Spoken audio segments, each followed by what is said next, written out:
तो यहां हमारे एक युवा नेता हैं, एक बात मानकर चलो, यहां पर कांग्रेस पार्टी की अलायंस की सरकार आ रही है।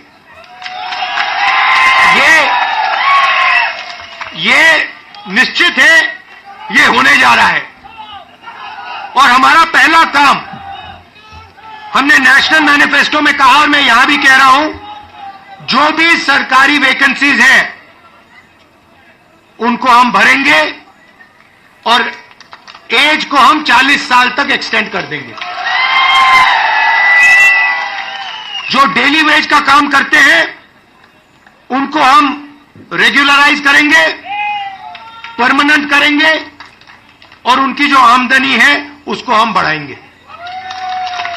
मगर हमारा लक्ष्य होगा कि हम सबको लेकर एक साथ मिलकर जम्मू कश्मीर की सरकार चलाएं, सबकी रिस्पेक्ट हो,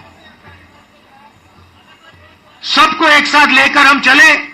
और जैसे मैंने देश में वहां बाकी देश में कहा, भारत जोड़ो यात्रा में हर स्टेट में कहा, नफरत को मिटाना है। जहां भी ये नफरत की दुकान खोलेंगे, जहां भी ये नफरत फैलाएंगे, वहां हम मोहब्बत की दुकान खोलेंगे। आखिरी बात मैं आपसे कहना चाहता हूं, इतनी सुंदर जगह है, चुनाव के बाद मुझे यहां आना पड़ेगा।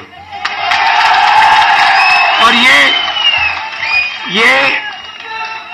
जो आपने वकार जी कर्रा साहब, ये आपने जो मेरा 45 मिनट का प्रोग्राम यहां बनाया है, यह आपने मुझे ठग लिया। यहां पे कम से कम 1 दिन, 2 दिन, 3 दिन का प्रोग्राम बनना चाहिए। मुझे ऐसी जगह देखने को नहीं मिलती है, ऐसे प्यारे लोग। कम से कम यहां मुझे 2-3 दिन के लिए लाइए और यहां घुमाइए। तो हमारा पहला कदम जम्मू कश्मीर को स्टेटहुड वापस देने का होगा।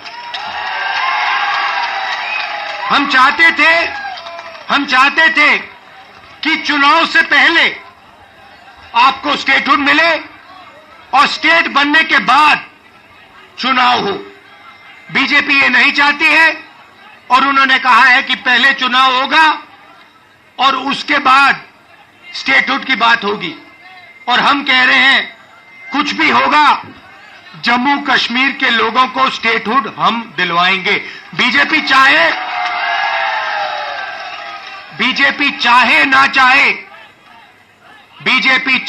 चाहे, इंडिया गठबंधन इतना दबाव डालेगी कि जम्मू कश्मीर के लोगों को स्टेटहुड देना ही होगा।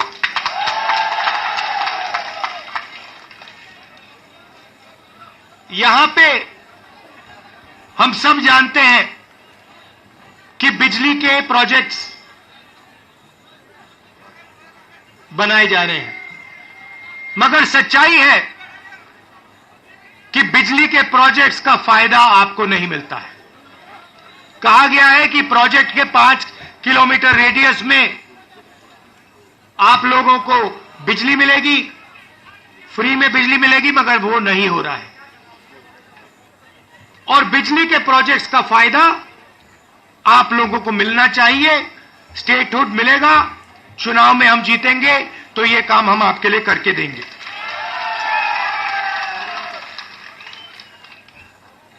आप देश के